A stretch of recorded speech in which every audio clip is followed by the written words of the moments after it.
Hey guys, how you doing? Welcome back to another episode of the Fight or Die podcast. I'm your host, Nan Fan. King the Spaceman Quash cannot be here today. He said he was busy. He didn't wake up this morning because he was out and about having some. He's out with some girls. He said 3 girls, and he's just too tired to wake up this morning. So you can use your imagination what happened. Like as a monster, and I don't know. But anyways, guys, this is my guest, Dominic Garza, guys, from 1995, Mr USA, guys. Yay, Dominic, yay, guys. So, please, Mr. Dominic, please introduce yourself for the people who don't know who you are, sir. Hi, everyone. Nick, a.k.a. Dominic Garcia, a.k.a. the 5-Foot Assassin. You hear me better? Yeah. All right. Bodybuilding champ, national level, martial artist. What would you like to know now? That's all good. All right, well, real quick, let's get started, guys. So, Mr. Dominic, so what inspired you to get into bodybuilding, sir? Well, now, as a teenager, as you know, I'm 5 feet tall. A lot of people don't know, probably can't tell from being on film, but growing up being 5 feet tall and graduating from high school at 89 pounds was tough. I wrestled from junior high and high school, but I was so tiny that when I do weigh-ins, I was in street clothes carrying my weight bag, my wrestling gear, and still was 83 pounds when I'd weigh in. And so I just decided to lift some weights, and I used to pass by this gym all the time and seeing all these big bodybuilders, and it was quite inspiring to me. Oh, okay, there we go. So, excellent. Thank you very much, Mr. Dominic. Thank you. So, how old were you when you started working out, Mr. Dominic? Sir, I was about 16 years old when I first started lifting weights. I started off at a gym. I used to pass every day. I asked them if I vacuumed and cleaned the mirrors, if they'd allow me to work out. So they did, and I ended up finding out I was working out in a gym that was all national and world champion powerlifters and bodybuilders. And they helped me and inspired me. Gotcha. All right, hold on one sec. And we're back. So Dominic, again, what so your workout, sir. What when you first started working out, what that entails, sir, as a beginner? Well, as a beginner, you don't understand a lot of things, and back then it was a lot more of not understanding. We didn't have the blessing of Google and all of that back then. We had to read bodybuilding magazines and look around the gym to see what everybody else was doing, and you overtrain, you break down your body too much, and you don't make much progress. But eventually, being around such great, amazing bodybuilders, I picked up right away on what I needed to do and shorten my training, and I did that. And when I did, it helped a lot. That's when I started to see progress. All right, Don. So what levels do you say PEDs, steroids play a factor in bodybuilding? Would you say it always plays a factor in all levels of bodybuilding? What I will say about that is that if somebody's inspiring to want to be a top level competitor, at a national level or even at a pro level, I don't condone it in any way, but I'm just saying right here, to be honest, from my experience personally, is that there is no way around it, but there's also has to be a safe way. And I was blessed that I admit my use of it, but I was blessed also that I was using an endocrinologist that helped me. So Dominic, what did you say? You use a what? Endocrinologist. Look, man, I know he explained for people that in layman's terms. For me, yeah. I don't know. I'm a college dropout. That's a pretty big word. I don't know what that means. So he explained to people that what you just said. An endocrinologist is a doctor of hormones.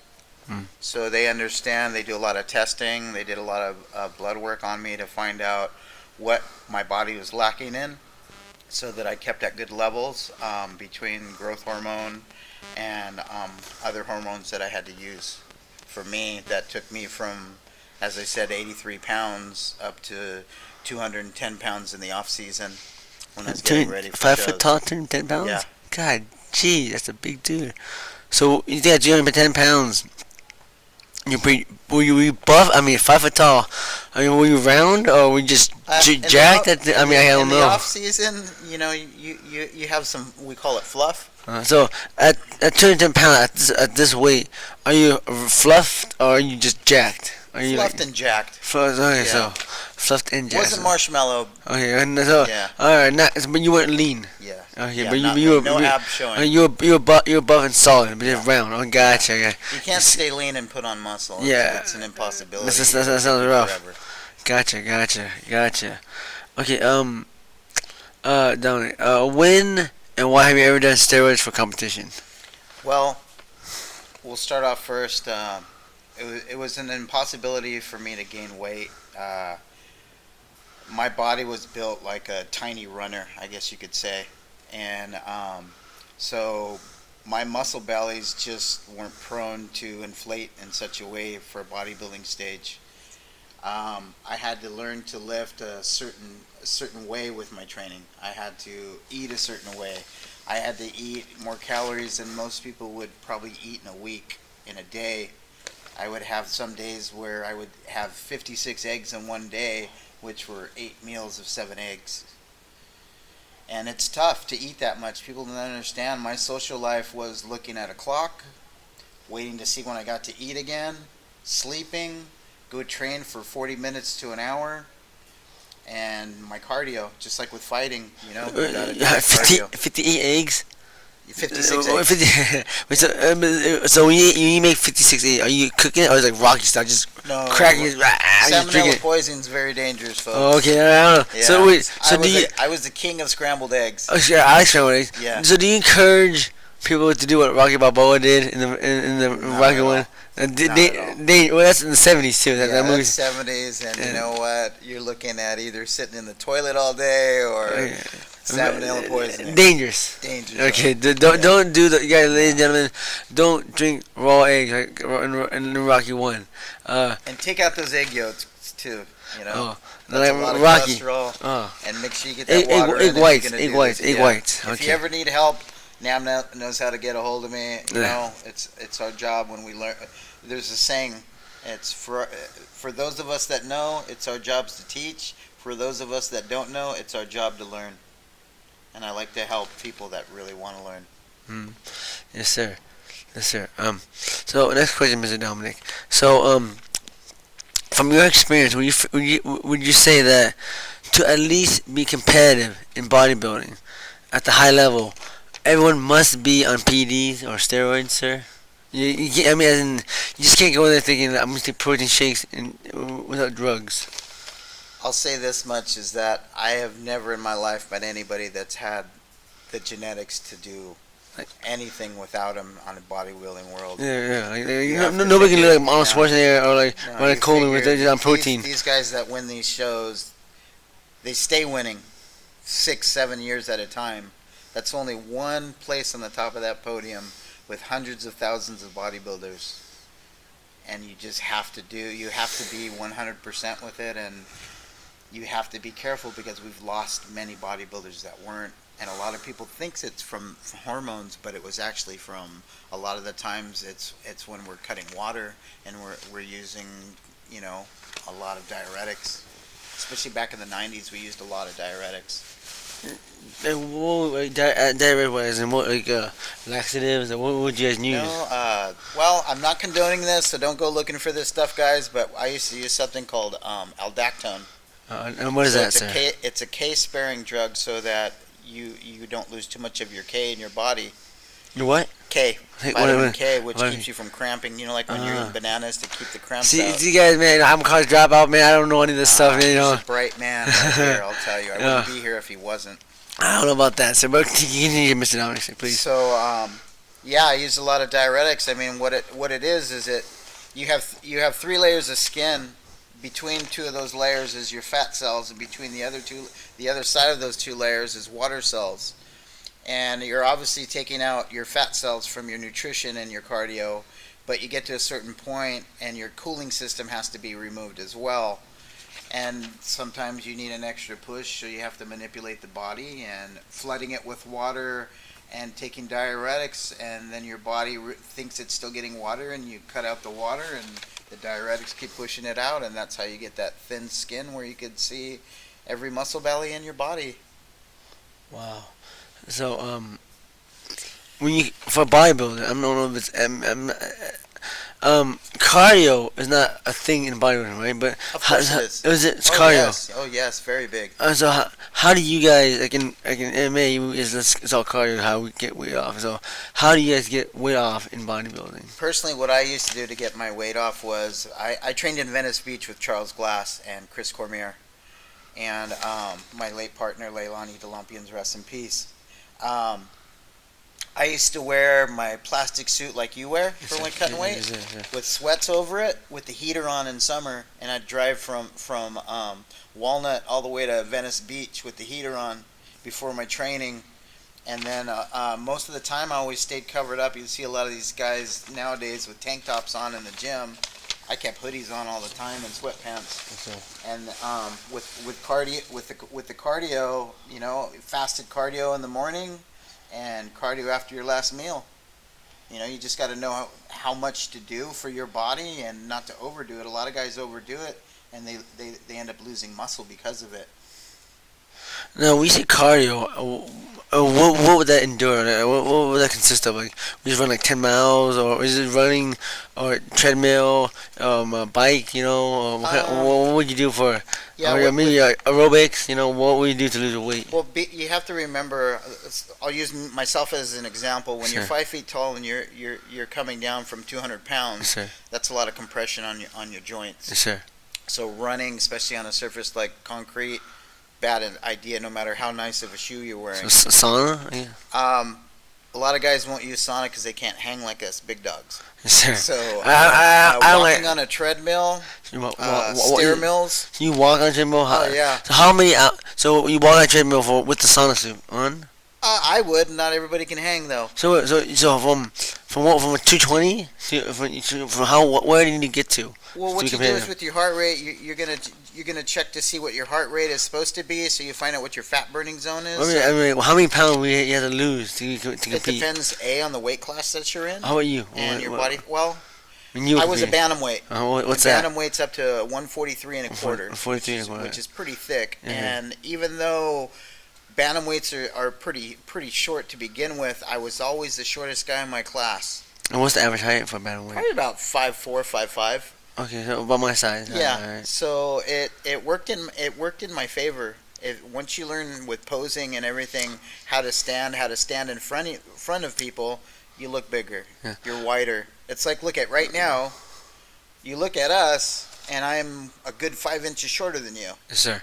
But the width, if I go in front of you, you're jacked, yeah. You know what I mean? You're a big dude. It looks bodybuilding is an art because it's an art of visualization of how the body looks to those judges that are below you. Yes, sir.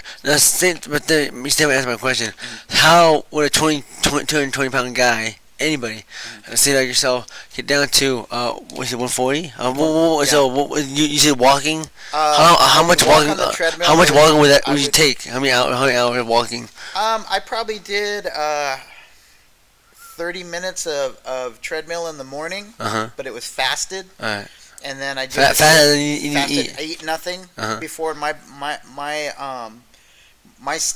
metabolism was so fast. That's why, because I was eating every hour and a half to 2 hours to keep that weight, that my body was constantly starving and utilizing it to build the muscle. Okay. So when you start to do exercise and have no food in your body, just starts eating itself, and the first thing it's going to eat is body fat. Body fat. Yeah. Okay, now 30 minutes of cardio. So just every day, once a day, 30 minutes of cardio. That's all you do. In the morning and at night.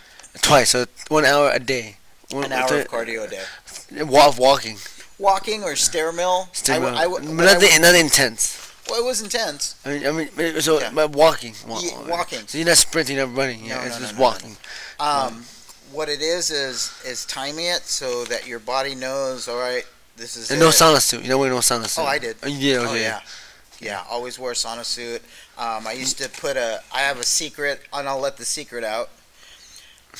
You know what Preparation H is? No, Sir? yes, I do. Yeah. The hemorrhoid cream. Yes. So I used to put this on my skin, lathered from neck to toes, and I used to put it on under my suit, and then I would put sweats over it, so that would tighten my skin up. So while I was losing the weight, my skin would get tighter and tighter, so there wouldn't be any loose skin. I do that for fun. Yeah. I just kidding, guy. I don't do that anymore. Hey, what's that on the floor? Okay. So 30 it's minutes. Pretty intense. It's 30 minutes of walking in the morning, gym, 30 minutes of walking at night. So is this only sauna suit? No, it's not sauna suit and a jumpsuit and a sweater. It's just all of it's just like a fighter. Yeah. Okay. Fighter die, brother. Just walking.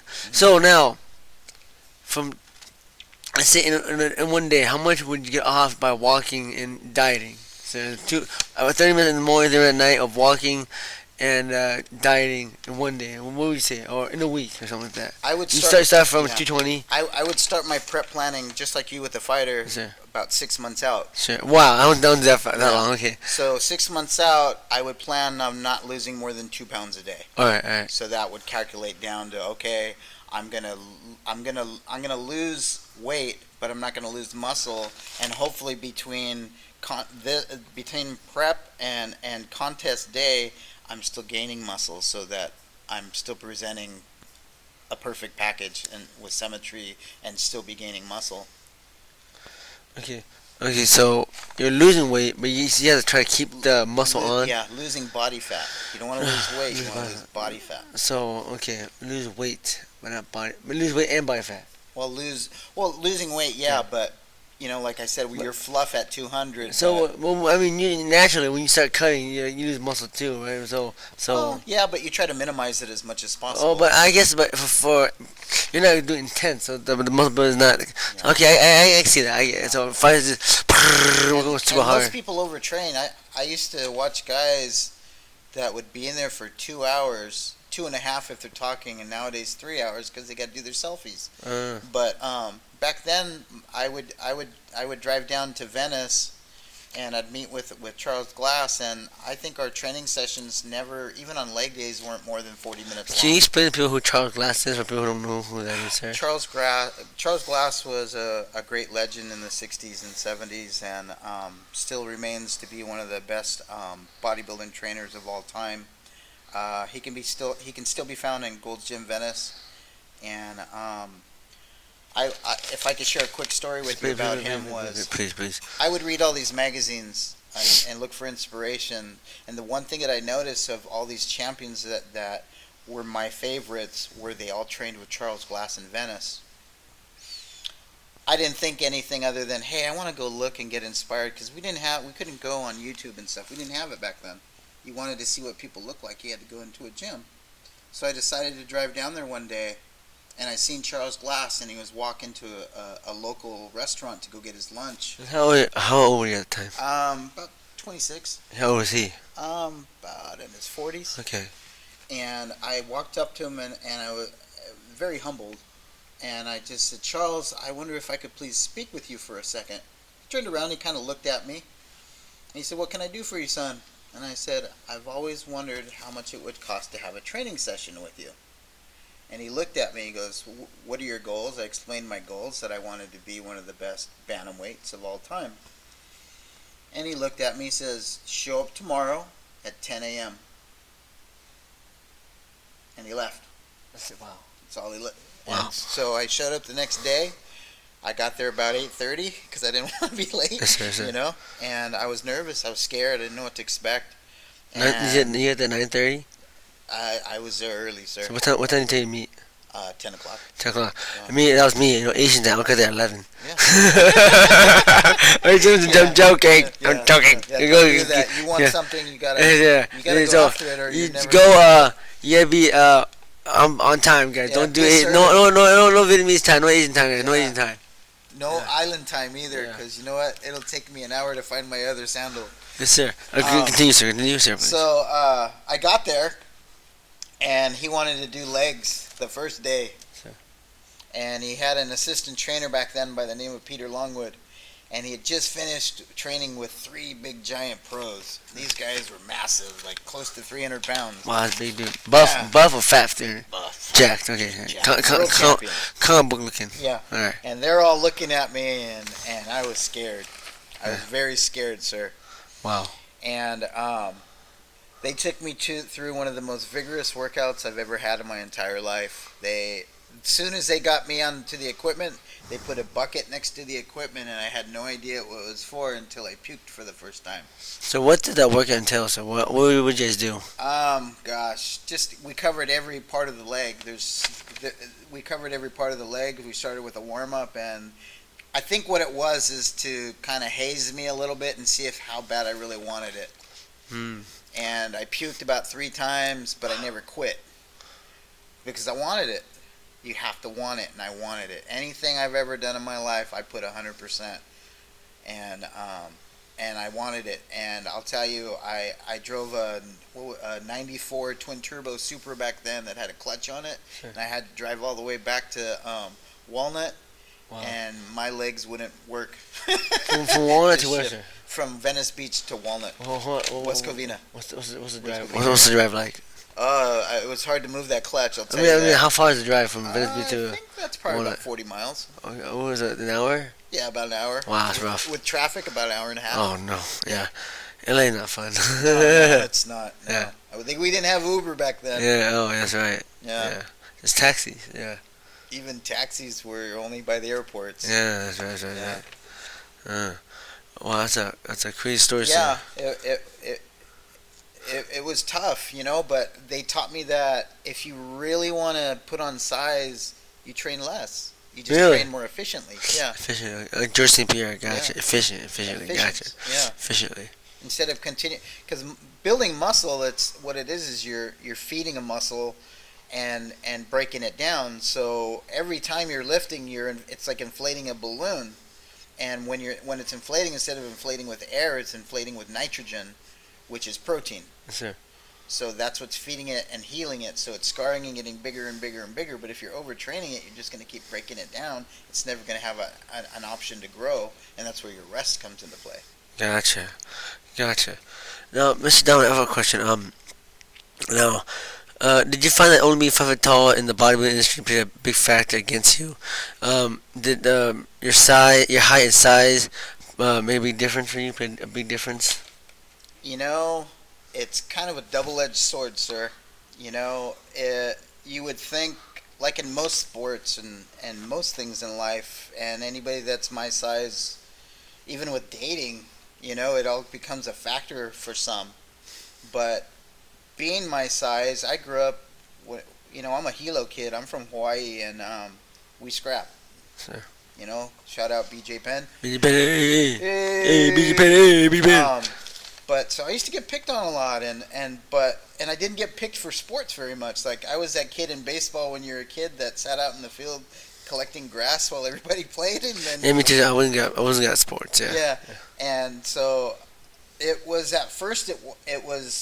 I was overlooked, but then shout outs Lorenzo Gomez. I was doing cardio because I was trying to get shredded to go for spring break to Mexico.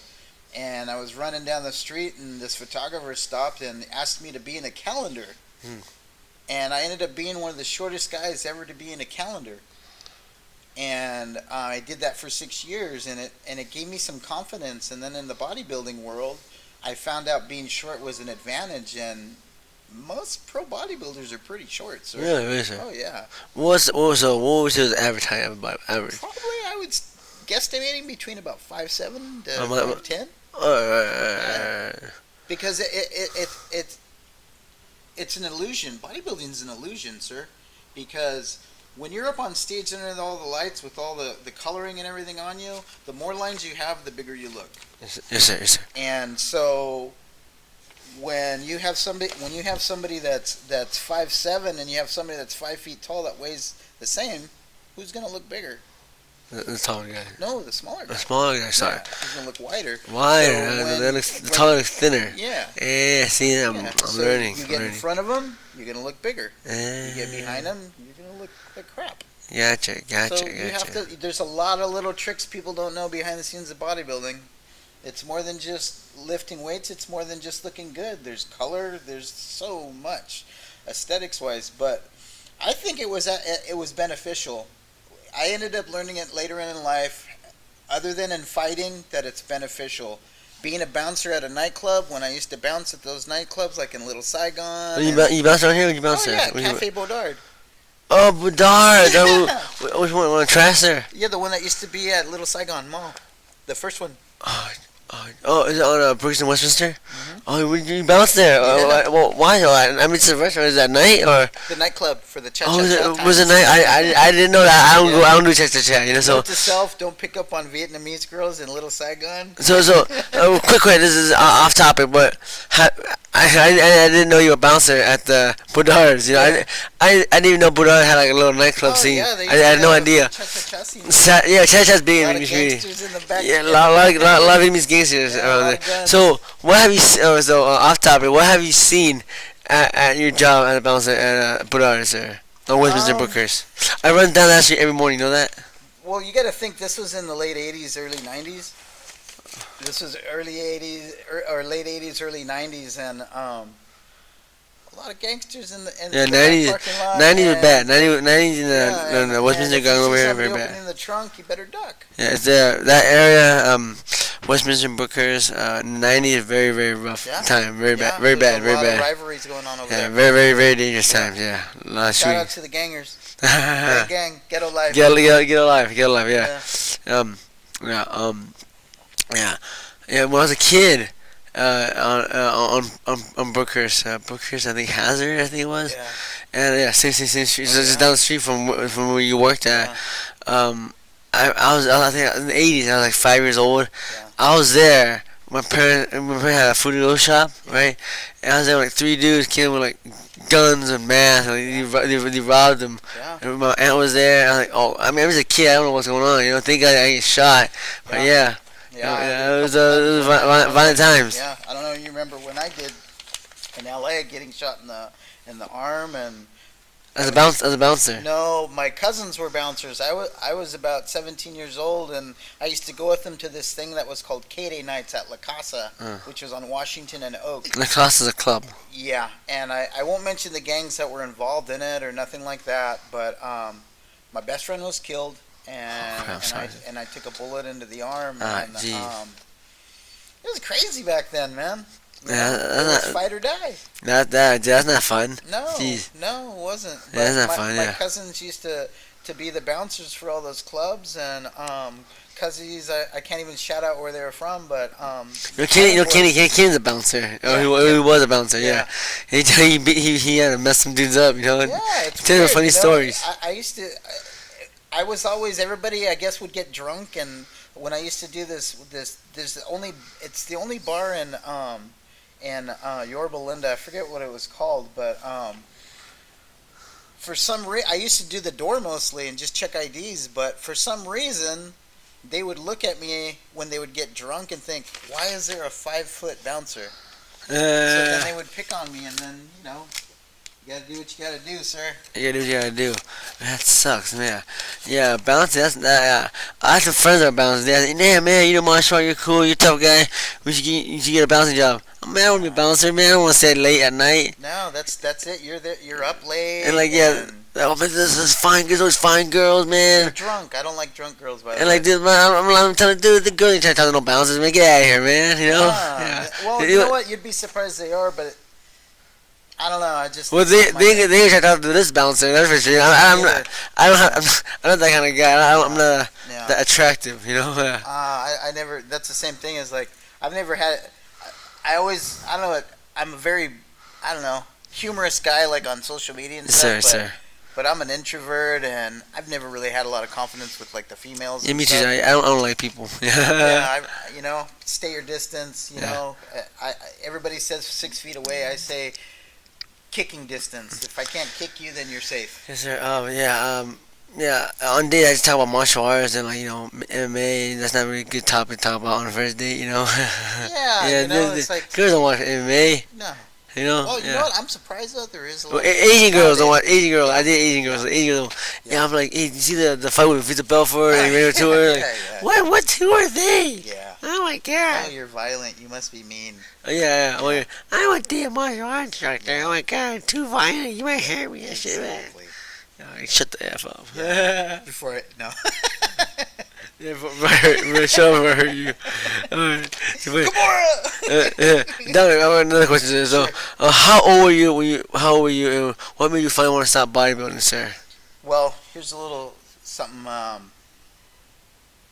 and this has to do with our teacher Franco. Yes, sir. In 1996, I did the USA in Long Beach, Yes, sir. and Franco D. Camargo, rest in peace. Rest in peace. Sensei. Sensei. That's good. I 2 days before the show, my mother passed away from cancer, Sorry, sir. Rest in peace. and it's probably the roughest one of the roughest moments of my life. Sir. And but I have this fight or die instinct in my life that if I start something, I'm gonna finish it, and I knew my mom would have wanted it that way. So I continued to do the show, and the last one that I did, I was going to try to get my pro card. Sure. And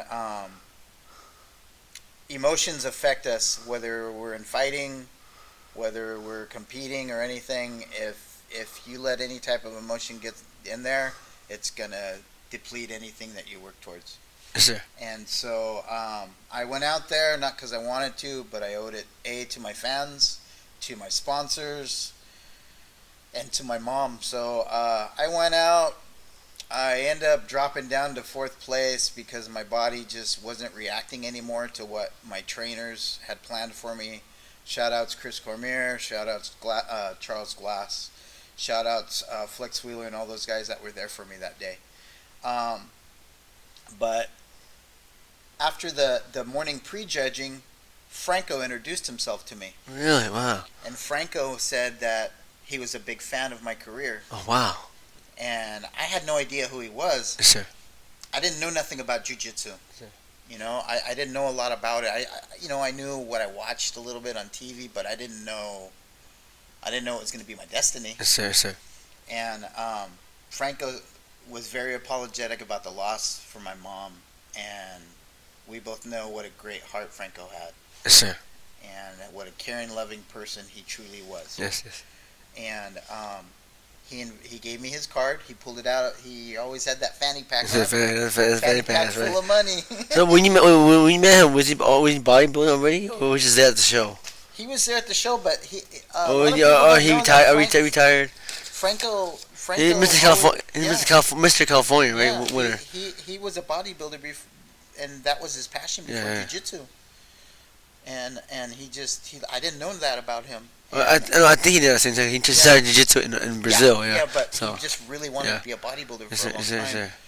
And I guess he liked me because I was tiny at first, and then we just connected really well. And so before that, my martial arts background was my dad was a 10th degree black belt from Jimmy H. Wu. What's that? Kung Fu Shansu. Sansu, but from a real, I'll say it, from a real kung fu teacher. Okay, I don't know. The true one, which was Jimmy H. Wu. Wait. Yeah. I mean, the real kung fu teacher was a Chinese guy. That was real. Yeah. I mean, it can be a white guy too, but real, from the motherland. Yeah. he was real. I mean, if you guys ever want to look up Jimmy H. Wu, look him up and you'll see he's a factor. Wu, so Chinese, of course. Yeah. Not like Wu Tang, but the other kind of Wu. Wu, Wu Tang, gotcha. Yeah, continue. So it was that. I had my wrestling background, and I had my background of getting my ass kicked a lot as a kid. And so all those played a factor. But so I went into the studio. I think you were already there, or coming soon. I think you were just starting to go there to that one. Franco's? Yeah, I think so. Maybe that was about 97, 98. 99. No, I started in 2000. Yeah. 2000, yeah. But so I went there and I didn't even know what to do or anything. I was one of those kids that would just try to pummel everybody and full aggressive. I didn't realize what the art was. But yeah, that's when I started with more with jiu-jitsu. But I've always had some kind of a background with martial arts because my dad made me. In fact, my punishment when I did something wrong was my dad used to make me hold the bag, and he would kick it. Oh wow! And So how old were you when you started find something bodybuilding, sir? bodybuilding? Yeah. On a competitive level, Yeah, 23 yeah. years old. So how old you started? 16. Started 16. You started competing at 16? I started competing at 23. So when did you stop competing? I stopped competing in 1996. How old were you then? 96. Gosh, I'd have to do the math, but About 30. yeah, about 30 years So old. you started 23. You started competing at 23. Yeah. You started 16, 17, by 16, 17. Yeah. You started competing at 23. You stop. You retire around about 30-ish. Yeah, Alright, yeah. But that's rough. Bible is rough, you know. Yeah. It's a lot on your body, Yeah. and a lot of people don't realize just how much is on your body and what it does to your system. Like I eat a lot. Yes, sir. I still eat a lot. Yes, sir. I constantly eat, and I think a lot of it is because my whole life's been eating, and a lot of people like there's a misconception that I hear all the time, and I want to correct it and so people understand. People say, well, once you get off steroids, that you no longer have muscle. When you stop taking care of yourself is when you stop having muscle. Yes, sir. Yes, sir. And when you stop exercising a muscle, it deflates. But I've always kept muscle on. When I lived in, because as you know, I traveled a lot. Like Yes, sir. you. Yes, sir. The UK, all of Europe, Japan, Singapore, New Zealand, Australia. When I went to Australia, I decided I wanted to start training again, and I didn't know how my body was going to respond. And within 6 months, I was just as big as I ever was, and I realized what muscle memory is, and that if we train efficiently, that we can get that muscle back, and I did. And we mentioned this before this broadcast that, and I'm going to do it on air, so I'm accountable, is that I'm going to start training again, but not for a bodybuilding show, not to ever fight. Wow. I want to get back now, be home here with you, Yes, sir. Yes, sir. training jiu-jitsu and taking care of my body so that Yes, I sir. could live long. Yes, sir. Yes, sir. Yes, sir. I have reasons in this world to live, and I'm going to live long and get old. And, Yeah, good diet and cardio. That's the Yep, key. So yeah, good diet and exactly. cardio. Yeah. But nothing crazy, just basic cardio. Yeah. So Dominic, so how old were you when you first started doing martial arts? Your dad was martial arts. You were 5 years I old. would probably say probably about 6 or 7 years Oh. old. Kung Fu. You started doing Kung Fu at 5. Kung Fu, and they did Muay Thai there. With your dad Yeah. at dad's dojo. Yeah. The dojo your dad trained at. Yeah. And your dad's dojo. Yeah. With David Carter. Okay, David Carter. Yeah. Yeah. No, I don't know who David Carter. He's explaining who David Carter is. There. The only reference I could give where a lot of people know him was he was the corner man in the movie Bugsy, with the boxing scenes. That's where a lot of people know him from. Okay. But he was a crazy guy, man. This guy, he was a kung fu street fighter. Okay. So he was a nutbag. Like, he would get, just like you, people come in off the streets, try to challenge him. Never ended good. Yes, sir. When I was a kid, I remember he took on about 6 police cars and got away for about 3 hours. What happened? Why did he get? What's the police chasing him? He was in a fight at a bar close to where he lived, and he beat up the bouncers. They came to try to break it up, and he continued with them. The cops came Yeah. to break it up, and he fought the police Yeah. officers. And he ran off. Yeah. 6. So how many? That's I think it was six six from what I cars. 12. understand, yeah. That's bad. Yeah. How old was he? How old were you at the time? He was probably in his 40s. What the heck? That's crazy. Yeah. Man. So how Yeah, old were you? Oh, I was a little tyke, man. I was probably 10. So 80s, you say? 80? Yeah. Wow. Yeah. That's nuts. Yeah. That's crazy. Late 70s. Oh 70s. man, I said 79, 80. Yeah. I gotcha. Man, that's crazy. What's wrong with this guy? Freaking nutbag. You know. So we such. I met you at Franco's. That's when I first met you. And for me, I was still in high school. It was 2000. I was still in high school. Yeah, you were. It was 2000. It was 2000. I started training in 2000. Yeah. I was a sophomore in high school when I met you. So I was 17 years old. I have to say this. This was the coolest kid around, the most humble kid, and his temperament is still the same. Unless you get him in the ring, then you're in trouble. But outside of the ring, he's a butterfly. Yeah. Well, I think I'm nice. My wife would disagree. Hey. But yeah. So how old were you? So how old were you when you started jiu-jitsu, Dominic?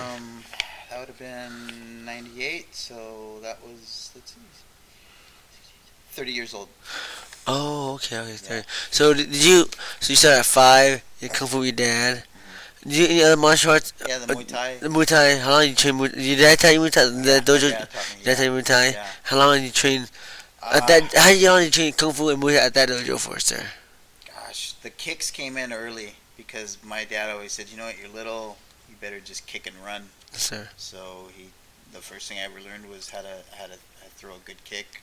Yes, sir. And I'm seeing now in martial arts that people are bringing those shin kicks back into play, and they're very effective. Yeah. That's not fun. Yeah, shin kicks, calf kicks, kicks. Yeah. The calf kicks and everything, because that's gonna stop your opponent right there, and they're not gonna move. They're gonna lose everything. You see, that's why I want to compete. Be competitive again. I want to fight MMA and boxing, but man, no Muay Thai for me, man. That's rough, man.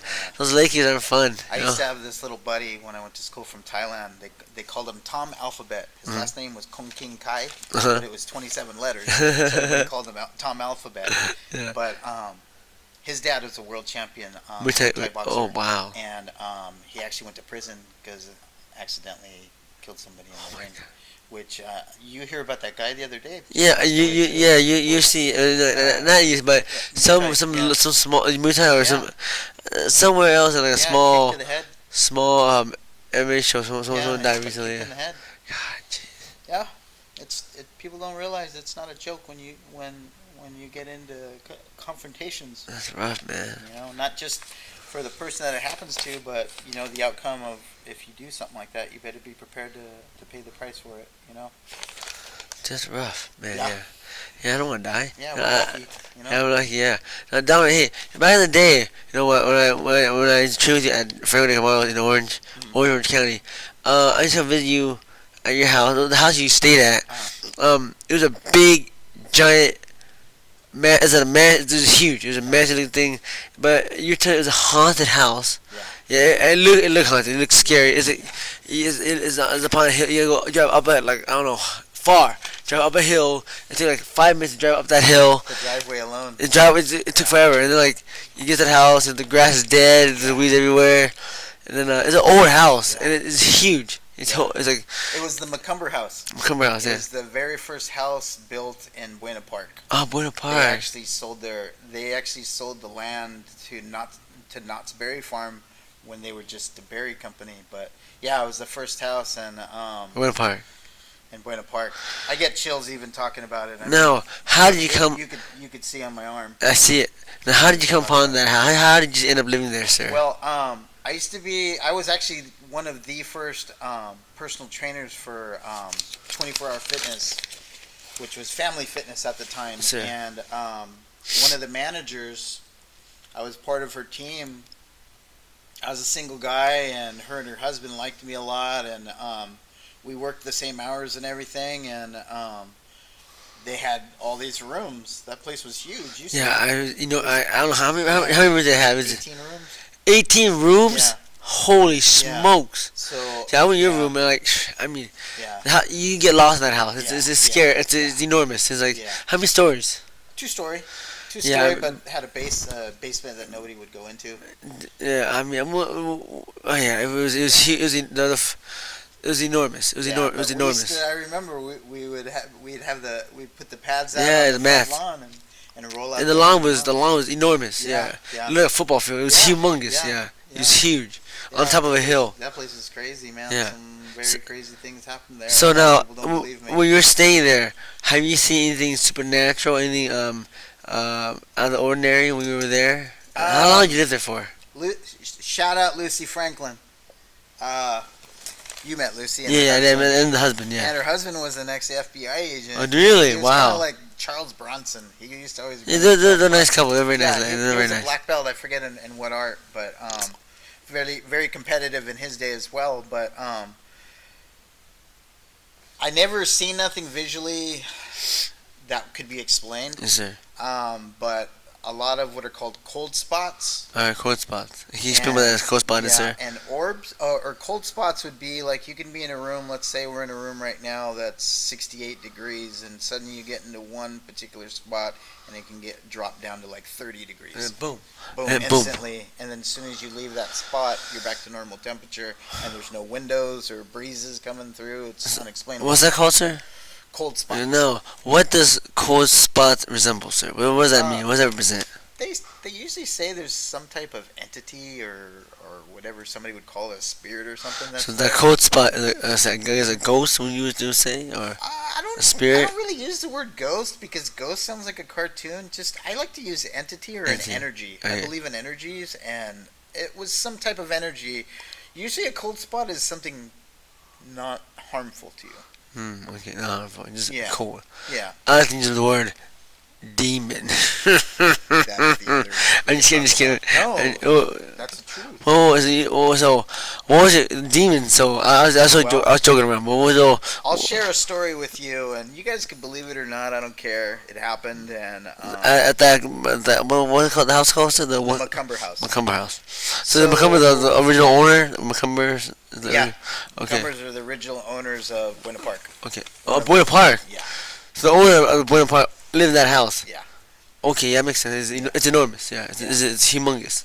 So the way the house was, you've seen it was kind of shaped like a square C. Sir. There was a courtyard in the front with buildings on each side, a big giant swimming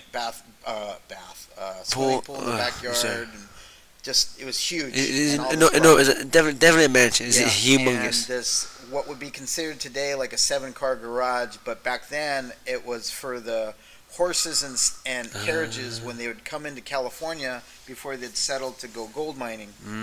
So behind that building, she had landscapers working. Yes, sir. And I was with the owner, and we were kind of walking around the yard because she kind of wanted to see what she wanted the next project. Because a house that big, there's constantly projects. Yes, sir. So the landscapers were behind the stables, and this is crazy, but one of the landscapers was grabbed and pushed back about 6 feet in the air in front of our eyes. Nothing was there. We heard over his machinery like a growl, and this man was so scared. Him and his coworker left immediately. They didn't even grab their tools. They didn't come back. They were gone. They never came back. So you ever feel something? Something pushed him. Something. Wow. That's not fun. Another time, and you know the books of matches, like the safety matches? Sure. Well, they come wrapped in plastic. Sure. Well, apparently, the owner of the house was in a room, and it caught on fire and made the big flash, but it didn't burn the plastic. It burned all the matches inside and didn't burn the outside.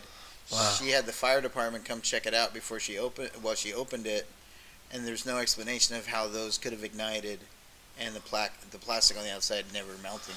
Wow, so a lot of weird stuff. That's interesting. I would have nights, because remember where my room was? It was right next to the courtyard. Yeah. I could hear kids playing at night. Oh wow, that's really bad. Yeah, and look, goosebumps. instant every time. Wow. So when you said these kids, were they just laughing? What were they playing? They were playing, like laughing. Just laughing. Would they talk to each other? They talking, I'd hear laughing. Giggle. Yeah, to the point where I finally got used to it. Uh-huh. At first, it would freak me out, but then I was like, I'm scared now. Yeah. Yeah, but after a while, it was just like, you know what? They're not bothering me. I'm not going to bother them. Yeah, please. And with my spirituality, I was just like, you know what, I'm good. You know, I'm not causing no harm, and they're not causing me any harm. You know what I mean? Yeah, true. Yeah. That's the way I feel. That's my life theory. You don't come at me, I don't come at you. Yeah, I like that. I like that. Yeah. Yeah. Don't harm me. I won't harm you. We're good. We're good. Yeah. Yeah. No problemo. Yeah. Oh wow, that's an interesting. Thank you for the stories. Now that's very interesting. Yeah. Now what time it is? It's time for some fan questions. Yeah, fan questions. Fan questions. And the first one's by Alex Bonwick. Hi, Alex. Alex, yeah, he's my MMA manager. He helps me get MMA fights. You know, cool. yeah, real good guy. So his question is, did you know Dan Duchenne or Amin Ali, and have you ever competed against Greg Titus? Well, the first two gentlemen, I can't say that I know. It's a pretty big bodybuilding is a pretty big world out there, and there's people from all over the world. So the first two names, I don't know. But I competed with Craig Titus a few times in the nationals in California and in Denver, Colorado, and different weight classes, of course. He was a heavyweight. Okay. But we trained together at the same gym in Venice as well. Sure. And yeah, that guy was a little bit different. That guy was he's in prison now. Wow. Oh, yeah. Please continue, sir. Yeah. No disrespect to any fans that he may have or whatever, but and if I misquote this, you know, forgive me. I don't know I don't follow everything verbatim, but him and his girlfriend had an assistant that they took to the desert, tied up in the trunk of a vehicle, and lit the car on fire and killed her. Holy smokes! What the heck? Does anyone know? You know what you find why is there or? What this is? All I would crazy. say is, if you want to learn about it, you can go and find. Oh man, that's pretty scary. Yeah. So well, he can't. There's been There's been a few crazy incidents in bodybuilding, So like in other worlds. He kidnapped a little girl or he kidnapped an adult? No, he didn't. It was their assistant. He kidnapped their assistant. They didn't kidnap her. She was living with them. She was living with them. Whatever happened, she ended up being burned to death. But he threw it in the trunk. Yeah. He tied her up, threw it in the trunk, and he burned the thing. Damn, Yes, that's a very painful and slow Yeah, death. Damn, that sucks. Yeah, that's Man, that's not fun. that's Yeah, another level. that is scary. Yeah. That's evil. Yeah. Yeah, There's no other word for it but evil. Something like that needs to be locked up. Yeah, he's in jail. He got caught. How did he get? So, do you know how he got caught? Or I would just say anybody wants to follow that one, go on YouTube. Google. Yeah, What's the guy's name? Say? Craig Titus. I'm gonna look that up. I'm gonna look that up. Craig Titus. That's a scary one. Wow, that is nuts. Yeah, there was a few. I remember That's a movie. There was a couple, Sally and Ray McNeil. Bodybuilding. Bodybuilding. Please tell me. I'm interested. San Diego. Uh huh. And I think it was due to jealousy, but she knocked him off with a double barrel shotgun or a shotgun straight into the stomach, killed him. He was a great bodybuilder too, from the 90s. So his girlfriend killed the His boy. wife. His wife killed him because he thinks Jealousy. that he was probably cheating on her. Something. But it's just wow, that's a holy. Yeah, So was she competitive for whatever? Oh my, wow. That's she shot him With a point shotgun. blank. Wow, Point blank. that sucks. That a shot. I mean, I never shot anyone. I never shot a gun, but a shotgun, from what I understand, it spreads. It's not not one bullet. Well, there's two different types of slugs. Okay. There's probably more nowadays. I'm not a gun. I'm not expert, either, but you know, yeah. After being shot, I like to stay away from that. Yeah, but I mean, a gun, like you said, your experience. When you shot a gun, it's just one hole in your arm, right? And a shotgun is a very powerful gun. It's like a boom, your body explodes. Yeah, but also some will ricochet. Like the one with mine, it ricocheted, went off my elbow and ricocheted out my wrist. So how about a shotgun? The Body. Like a buckshot, then it just opens all these little small pellets or whatever they call them in it. It just opens up and spreads everywhere. Yeah, these guns are everywhere on the floor. Fine. Oh my god. Yeah. What was it at? San Diego. Holy smokes. Yeah. Oh, how old were they? Probably our age. Or 30, You're 30, probably your 30, age. my 30, Yeah. late 30, oh my Yeah. god. You crazy folks, Yeah. what the heck? People do some nutty things. If you guys are doing nutty things out there, seek help.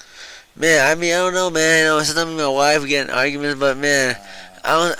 She'll beat you up though, man. Yeah, she will. She will. Tap out. I tell myself, man, I'm gonna kill her. Cause we in arguments real bad. But I wouldn't. I'm not. I love my No, wife, of but course not. and she, I don't see her kill me. We're divorced for anything. But man, that is crazy. Yeah, I think Home. she'll take you though. I finally got. Oh, she wins. She wins for sure.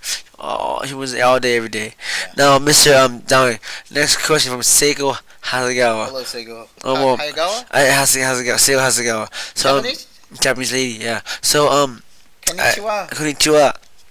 I think I'll answer this question, but she asked, have you ever done any martial arts outside of bodybuilding? Yes. So Yes. can you just name down the Yeah. list of Actually, martial I arts? forgot too. Is remember we used to do judo with Sensei Cameron, yeah, Sensei Sensei Cameron, Cameron, yeah. too, yeah. Learned a lot of good throws from Yeah, him. yes, sir. Can you Good just name the list of martial arts you done with your experience there? Gosh, Muay Thai, Kung Fu, Judo, Jiu-Jitsu. Yeah. Name a few. I think Oh, I'm yeah. gonna start. I'm gonna probably start picking your brain on some boxing. Yeah, please, A no, little no, boxing. Probably start you- doing that next. Yeah, you know, I'm very Boxing's most. not a little short guys thing, but you know what? No, I mean, I'm shorter than most of the guys. The Yeah, most I but- fight, but 6 it's foot just tall. nice because I like taking top. Remember that if you ever think about it, is that it's just nice because Franco used to always teach me those. You remember when he used to say guard like this from That's the right, bottom, that's and right. those elbow That's right. strikes I was in, up, I but was up. it'd be nice to get some good little punches. In. I'm a pro boxer. I'll show you what I got, Dominic. Yeah. Last question. Oh, dang. It was. That was the one. It was the one. What's his name? It was Alex Bumway. I can't say. Alex. If you want to ever ask me this question, you can contact me at Nick Garza Garza on Facebook, or you get a hold of Sensei Nam, and we'll get your question answered. Okay? I appreciate the questions. I really do. Now I have some questions. You have a question for me?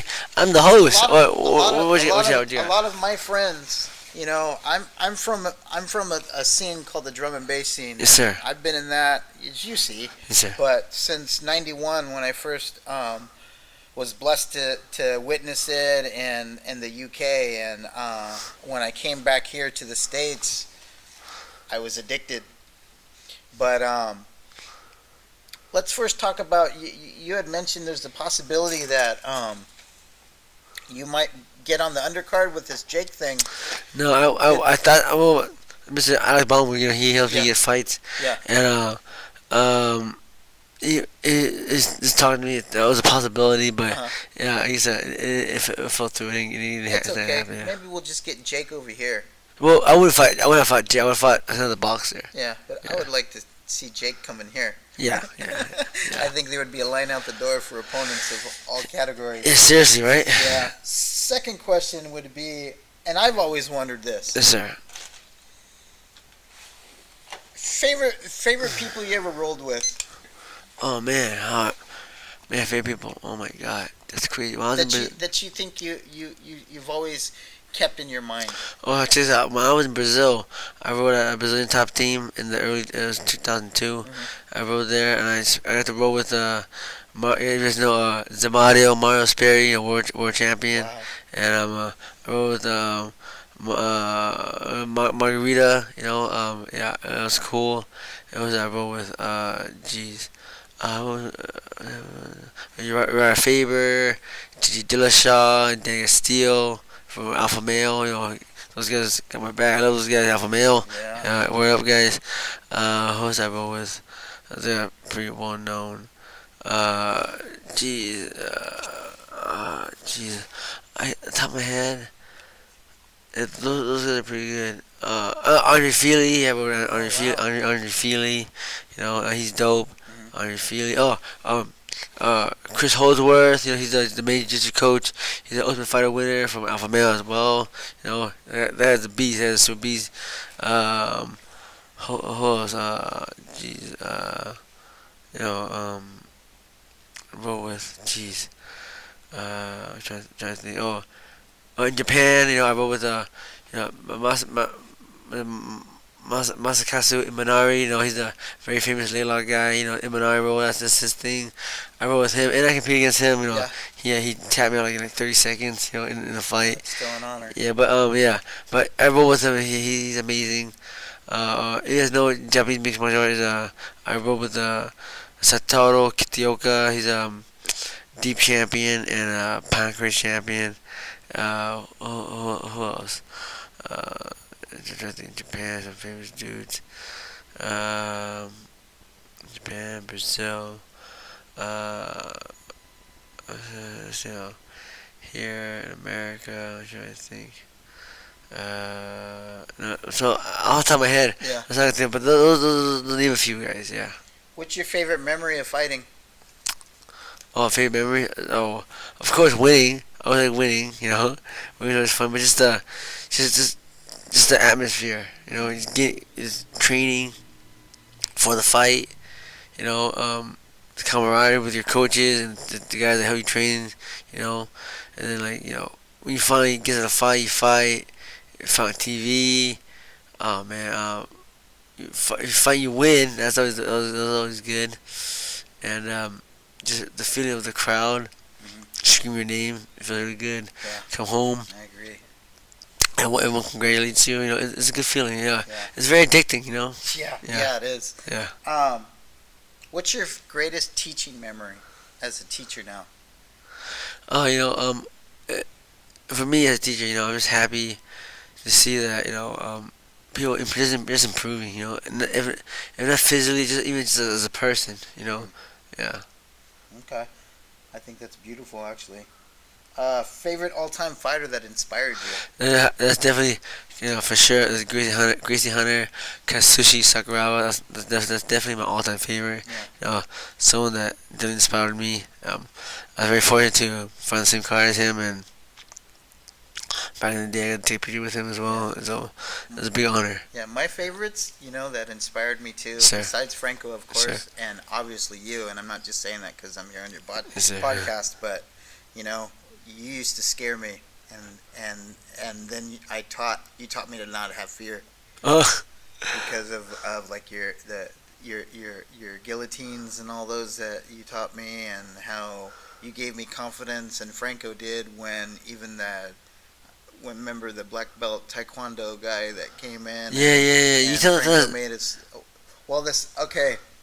Anybody that goes to any kind of a martial arts studio, there's always going to be somebody to come. I remember the guy came in his karate uniform, karate gi, and he just throws his black belt on the mat. Like, Yeah. what the heck? And so Franco had a bunch of us roll with him. He's big, like 6'2", but he's big He dude, was a big dude and but everything. big black guy. Yeah. Yeah, big black dude. Thought he was really tough. He came in very. I give him props for coming in. He had the balls to come in. He did. Yeah. It was like somebody dared him or something. But that's the first time I ever choked out somebody. That was the first time I ever. And I was just a white belt, and I'm little. Yes, sir. I never thought I could do such a thing. Yes, sir. I never ever got to do such a thing. And then just to see what you guys did to this poor guy, but I hate to say it, if you're gonna challenge somebody, you better be ready Was for it was a it. challenge? I just thought he wanted to train. Yeah, but most of the time when people come in and they say they want to train, if they come in and they throw their black belt on the floor, or they come in and wearing their colors, it's Yeah, I didn't understand. I was a kid, like 17 years old, and I didn't understand why just be humble, I'd be scared, Yeah. Same. I mean, I did some. I think you might have been there for some time. And you know what? I don't want to ever portray myself as some little angel, because I never did martial arts to compete in it. I did it, at first for the wrong reasons, because I wanted to be able to beat people up, and then I learned that it was more for defending myself. Sir. But when I was bouncing at the bar in Orange County, I'm embarrassed to say this, but at the same time I'm saying it as a lesson to others. Is I don't know if you remember when all the SWAT team came in to take me out of Franco's studio. I remember. I was there. Yeah, I was had there. all the guns out and everybody against the wall, and they made me go to Santa Ana jail in my gi. Yeah, I remember. I was in that. I remember That that. I remember was- that. Yeah. But talk about going into. But I mean, the Lions. but they were cool. I mean, Yeah, I don't. no, that's because a I lot mean, of them rolled with us there. I mean, like, from what I remember, I mean, just, Franco. I mean, you were cool too. Yeah, You didn't cause a scene. They didn't cause a scene. I guess, I don't. No, I I mean, didn't want to embarrass it our was studio. it's cool. Like, it was like 5 minutes. Like, Yeah, it was, a lot of people didn't even notice because you just left there. yeah, but I but to remember go that. Yeah. but to go and be incarcerated in your gi, they it made a lot of the officers apprehensive because maybe they thought I was gonna try something. They put me in a glass room by myself in my gi, but the reason I say that is, you know what? Don't learn martial arts to go out and look for trouble, but look for it so you don't have to get in trouble. Look for it to defend those that can't defend themselves. And if you do want to just go fight, get in a cage and fight somebody. But Legally. Yeah. yeah, legally. Because there's a lot of repercussions, and I learned that from them, that even though I'm 5 feet tall and somebody's 6 foot and 250 pounds or something, if they get hurt, I'm still liable. You are. Sure. People don't realize that, but if you live in the Orange County area and you want to learn humble manners, you want to learn how to not have to fight, to learn confidence, to get in shape. This is a plug, but it isn't. I've trained a lot of places. I've trained with Joker. I've trained with Rick Lacera. I've trained with a lot of people, but I've never trained with anybody like I trained when I was with Nam. And I know where his heart is with teaching. And I'm looking at his studio and we live in a different world now, so you have to wonder where you're training at, if it's clean, if it's well kept, and this place is. And you know what? I support him 100%. I don't go places I don't support. I don't wear clothes that I don't support. Oh, wait, real quick. That's pretty good. Get on life. Can you explain to me about this clothing brand, sir? Okay, well, I have two good friends. One by the name of Aaron APX1, and another good friend, Ryan Graham, known as Tank Dubs. And I've known them for years, but I have a special brotherhood with these guys and my own heart and what they represent and what they're doing as far as ghetto life. Growing up in the hood and being positive outlooks on ways out through music. If you can, if you're looking for some dope gear, because you know what? I rock it, so it's got to be dope. But go to ghettolifeclothing.com, #ghettolife. Just go look at their stuff, Put the code in 5 foot and just tell them I sent you. But they have some great gear, but they also have some good medicines on there that you could talk to them about, and that's all I'll say about that.